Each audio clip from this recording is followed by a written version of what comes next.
Good morning, Fort McMurray, Wood Buffalo, and the rest of the world. You've tuned in to the Mac City Morning Show. I am your host, Elliot Pierre. We're going to start this episode off the same way we start every episode off, with a moment of gratitude. I know you could be doing a million other things with your time, and the fact that you spend it with us truly does mean the world to me, so thank you. On that note, Tanner, hit him with the intro.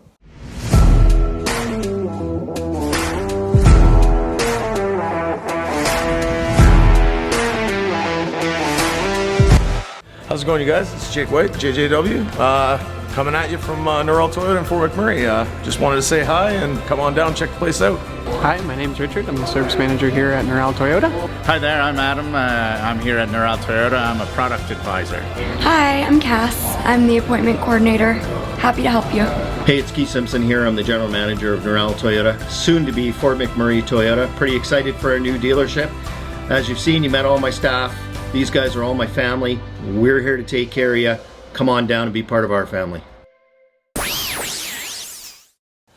And we are back. Big shout out to Norrell Toyota, our sponsor for today's episode. We really do appreciate your ongoing support. As you guys know, I do not introduce my guests because they can do a better job at that than myself. So, sir, can you please tell everybody at home who you are and what you're about? Hey, Pierre. Hey, Fort McMurray. I'm Colin Hartigan, broker owner here at Coldwell Banker Fort McMurray. And I've been in the community since 1986. I've been on your show before, Mr. Elliott, so it's awesome. And I think a lot of people around the community probably know who I am, but just to clarify, I'm in the real estate business. We do property management, real estate sales, commercial and residential, and we absolutely love Fort McMurray. As our slogan is, we love YMM. So that's about probably good enough information to start off with. That is. Well, thanks for being a return guest. The reason we're here today is because we were both on a trip together. Yep. So there was the inaugural flight to Tucson, Arizona, and you were part of that. So what we did was we interviewed a bunch of individuals, and their episodes have been airing. Yep. And what we try to do is 2 episodes from Tucson every week, and then we cap it off with a guest who was also on the trip. So awesome. You were on the inaugural flight. Yep. Everybody that went had a different type of vacation. Yep. And I think you had a different type of vacation than some of the other people that we've spoken to. For sure. Can you talk about your stay in Tucson? Yeah, absolutely. Love to, Fort Mac. The reality was I was honored to be able to be invited on the trip on the inaugural flight as a business leader in the community, to be part and try to share that experience so we could spread the word to the other people in the community about the experience and what we learned there. For me, the experience was fabulous. You know, we got a little bit of rain, which delayed some of our activities. But hey, rain in the desert doesn't happen very often, so maybe it was a sign to come back again, in which we're definitely going to plan a trip back. Yeah. For us, the group that went was excellent. It was definitely focused, as some of your episodes have shown. We had the vibe from the community there was tremendous, and the business community really stepped up at a high level way to show their appreciation, and also not just appreciation, really actively try to build with the business community here to find synergies between the two communities to continue that direct flight, which obviously opens options to Phoenix, other parts of Arizona, not just Tucson, by the way. That's right. Although Tucson has a strong business community, which super impressed me. Yeah. Now, you had a different trip than myself and Tanner, for sure. We got an Airbnb and we stayed downtown and we walked around. Yep. But you stayed in, I forget the name of the hotel. JW Marriott on Star Road, the Star Resort. And you utilized it for what it was. Like 100%. You spent some time there. So Absolutely. Can you talk a little bit about that? Because no other guest we've had really invested the time in that resort like how Yeah, for sure we did. There was a group of us that kind of stuck together, I think, for the trip. And the JW Marriott Resort was fabulous. It's a little bit further from downtown than maybe you would have normally liked. But if you're a golfer or if you just want to relax, take a break from work and kick your feet back, it's an absolutely fabulous hotel, great service, and it's actually still close to everything. In the U.S., Uber is well known, so getting an Uber to anywhere in the community from the JW was very easy. Right. Transportation was available, but the hotel itself was great. The staff were great. The pool amenities were awesome, and you know the restaurants and food were great. And we definitely we got out and explored, but maybe not as much as others. But we definitely got to enjoy the facility. Yeah, what I heard about the facility, which kind of blew my mind, was like I've been to quote-unquote all-exclusives, like out of the country, not out of North America, I should say. But it seemed like this literally was like a resort feel where you had different restaurants. They had outdoor activities for you to do there. There was a great pool set up, which is I think for most people when they think of a hotel, that's not what they're thinking. Yeah, it's definitely a higher end hotel, the JW Marriott series. There's multiple things happening for sure. Yeah. Outdoor activities, the list, they had outdoor ping pong, outdoor, pickleball. They have all kinds of things happening. So really, if you just wanted 3 days off to turn off the world, you could land in Tucson, head to the resort, hang out there, and then head home and really have an enjoyable experience and enjoy the sun and chill out and still have a great experience with golf courses on the resort. It was excellent. Nice. Now, outside of Tucson, we'll talk about Fort McMurray a little bit. Yep. It's a brand new year. We're in January. Yep. Tell us a little bit about what's happening in Fort McMurray and in the real estate world. Yeah, so Fort McMurray's off to an interesting start for 2023 on the real estate side. Interest rates have climbed back up again, which I think we're all sick of hearing, but it is a reality. Yeah. But the truth is, 5% mortgage rates is normal. 1.2% was not normal. That's right. And it was a great opportunity to invest in the market. That's come past us a bit. But even at 5%, I tell people all the time, people that carry a balance on a credit card at 19%, borrowing money at 5% and 5.5% is still the cheapest form of borrowing money when it comes to a mortgage, outside of all other loan processes you could get. Even a line of credit sits at about 7.5% right now with the recent increase. So the things that we've experienced for sure is inventory is slowed. It's eased a bit, and it seems to have backed off a bit, which is a good sign. In the basic of economics, supply and demand, when demand lessens, when demand slowly increases and supply isn't there, That's right. the days on market will start to come down, and we expect to see that in 2023. I think we're not out of the gates from some tough times still. I think to blow smoke would be a mistake. Right. I think that there's still a lot of people hurting out there in Fort McMurray, and these interest rate increases aren't helping to some folks that maybe didn't take the time to meet with their mortgage person, do a refinance, or lock in those rates. If you haven't, get to it. Make sure that you do. But we do expect rates in the next 18 months to start to come down again. I think there's definitely, this will be a peak to a valley. That's right. I do not predict major decreases, though. I do not predict seeing 2.5% interest rates or 3% even. Right. When I say turn down, you might see a half a point or a point. That's right. I don't see those wild swings again, That's right. especially with inflation, what we've seen. So the inventory as of today, January 31st, I'll time date this a little bit. Inventory hasn't come onto the market like we maybe expected. So that's a good sign. And sales have been good so far this year, similar to last spring. Definitely last fall from August through to now, there was definitely a hold where we've seen prices decrease again because people got scared. Of course. With the interest rates climb, when they climb like that, Yeah. everybody jumped up on the fence and go, let's wait and see. Fort McMurray's a unique place though. So what I've always said to people, if you're planning on being Fort McMurray long term and this is home, commit. That's right. I think Fort McMurray is one of those places, if you don't commit, it can beat you up a little bit. And if your plan is for only the next 5 years, 1 to 5 years, maybe renting is an option, and because it is a high risk market when it comes to that. But some of the things that have occurred with the merger and acquisition of Suncor and Syncrude, some of those things happen at the bottom of the market, not at the top. Right. So that's good signs ahead, and that means the worst may be behind us. And I think that we're all thinking that's the case, and the economists out there also believe that's possibly the case. And a change in government wouldn't help either federally, I think, and I think most of us would agree with that, that's been having a severe impact. So, And at the end of the day, the prices currently in Fort McMurray of the houses, although like myself, I bought my current house pretty high, they're at an affordable level that people can actually get in to the market, and it makes like your wage, if you have a job out at site or outside of it, you have a good working wage to afford that house, I find, in Fort McMurray. And for a while there, it was running away in regards to these houses are so expensive that even with 2 really good jobs, it's still hard to break into the real estate market. I feel that's not necessarily the case anymore. Well, it's a great point. So there's no question, not everybody can afford an $800,000 house. That's right. It's not realistic. It's not healthy for any economy and or local market. So this correction, I've been in here since 1986, so I felt it as well. I didn't buy. I was a kid in 1986, so I also didn't buy at the bottom. So at the end of the day, I use the example all the time. A 2-bedroom condo in our market used to be $450,000. Now it's $210,000. So that's a big drop. A house that was $950,000 at our peak is now sitting at about $700,000. So it's a $250,000 drop, which is substantial, and it does open doors for those folks that, hey, $650,000.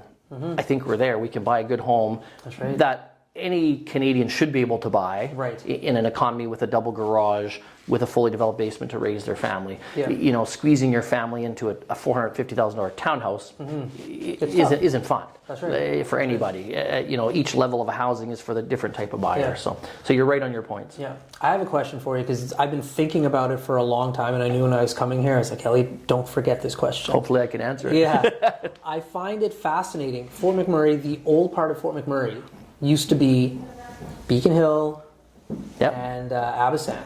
Now because of the wildfire, like those houses aren't the oldest houses anymore. Now you're seeing the older houses in like the older part of Timberley, in Thickwood even. What is the market over on this side of the bridge looking like, because you're not looking at the old houses anymore? Well, from every disaster, there's always some positives that come from every situation, I think. And as awful as what happened in Fort McMurray with the wildfire, it's definitely, we've seen a massive change in those neighborhoods. Beacon Hill in particular, I would use that as the best example, because the cool things about the old areas is the lots are wider. Huge. The lots are deeper. So if you have kids and you have a dog and you want a bigger yard, that may really appeal to you compared to the newer developments where it's a little more jammed in and people know that. So those neighborhoods have gone experienced a bit of an overhaul, and a lot of people like being south of the bridge. I think that, you know, with the evacuation of the fire, there's definitely some people felt the bridge is a bit of a bottleneck, and they feel safer south of Fort McMurray. So I think I've met some clients that maybe people haven't thought about that are still traumatized by the fire and feel being south of the bridge just feels better for them for an exit strategy in the future. But realistically, there's great schools at that end of town. I know Sheldon Germain is a principal up at Good Shepherd. You know, they've got a great school up there and great program, and the Beacon Hill School also. So some people like that. The class numbers are a little lower because you know there's the major population is north of the bridge, but values have hung in there. So there's been houses that normally would cap out at 500,000 back in the day in Beacon Hill. We've seen sales in the 800,000 range in Beacon Hill now, with some fairly executive style homes. So I've had a number of friends now actually move over there. And for a big part of my 20s, I actually lived in Beacon Hill, and I loved it. Like, I have no qualms with Beacon Hill. But like you said, bigger lots, more space. And now if you have like a modern home up there, it really becomes a discussion topic to be like, 100%. Hey, maybe we live on that other side of the bridge. I never thought about it like what you said, though. That's fascinating to me. I'm glad I asked the question in regards to like, you would have some individuals who are just like, hey, listen, I feel safer on that side of town. Which is maybe a discussion we don't have that often. But Fort McMurray changed. The wildfire changes quite a bit. But there's definitely a large majority of people that love being north of the bridge for the amenities and you know, for all the other reasons. And I think most people living in Fort McMurray understand what those are. But no question, Prairie Creek, Beacon Hill, Gregoire, even waterways downtown. I've had some clients leave Timberley, move back into the waterways area because of the ability to be close to recreational opportunities. Access to the river, access for their boating, skidooing, all those things, and it's been a neat shuffle to watch. And Fort McMurray's changed quite a bit in the last 15 years. I go to Safeway or the grocery store now. I don't get stopped as half as much as I used to going through the grocery store. People that I know in the community, and I know a lot of people still. That's right. That's exactly. There's a lot of people we still don't know. That's right.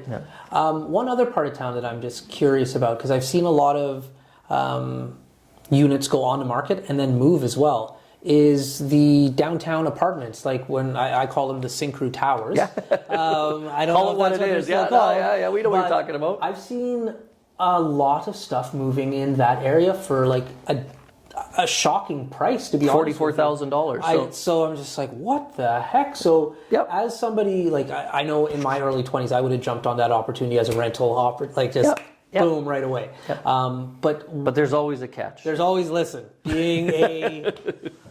being a landlord is tough work. And that's why I don't really do it as much anymore, because it's anyways. But I've been seeing these prices, and not only low, but moving, and I think that's phenomenal. So like anything, great point. So we have had units in the 40,000 range, 2-bedroom units in the towers, River Park Glen for maybe the other term that people use or recognize it at. The reality is investors are back in the market, so that's been good because the price points are so low. Rents have not gone down because construction is slow, demand is slightly increased. But the challenge is condominiums.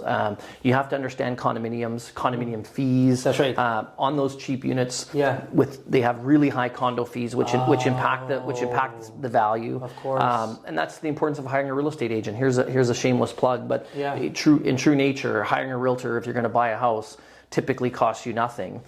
So getting their expertise and understanding if this is the right purchase for you or not, I think is important. Right. Because there's a lot of factors to consider besides just the price. That's right, And of typically course. too good to be true, as we all know, Yes. is too Yes. good to be true. But there's Yes. no question, if the market turns around, those same units were $225,000, Yeah. even with somewhat similar condo fees. But the buildings are aging, work needs to be done, and that money comes from those owners. Right. So Right. that offsetting pitch is Yeah. a fairly inexpensive unit. Yeah. But as long as there's a good management team in place, That's right. the light will be at the end of the tunnel. That's right. That's right. But I hope that makes sense. But, Oh, it makes perfect sense to me, and I hope it does. And if you have any questions, you can contact Colin, and he'll explain it to you more when he's buying or selling a house for you. Happy to. So, no, it's just fascinating because I like to look at these things. So Yeah. I was excited to come down and talk to you because you are seeing, and for me, the movement of not just condos or houses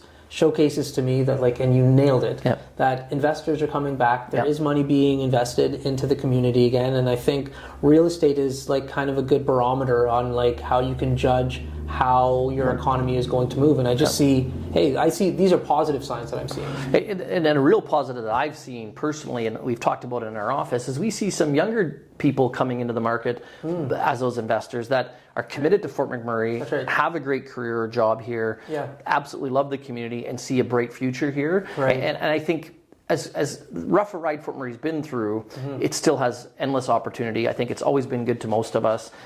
There's no question it's beat some people up, and it's unfortunate.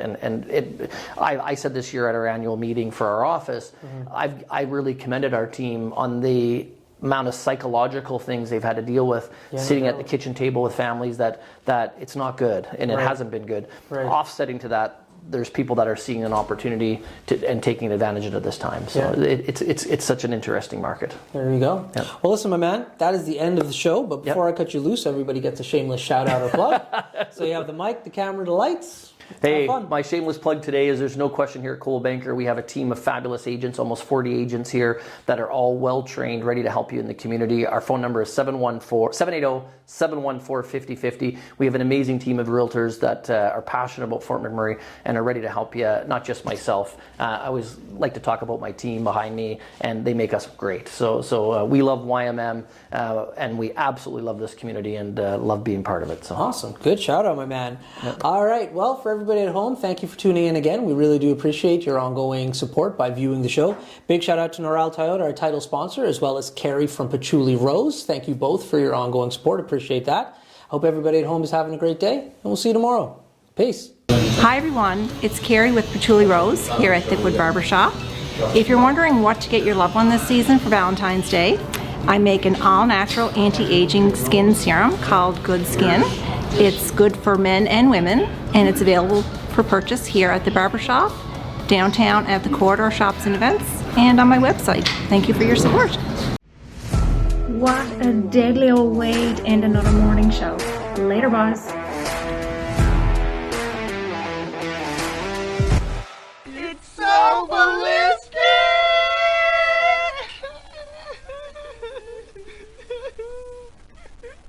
Talk about quenching your ugly thirst.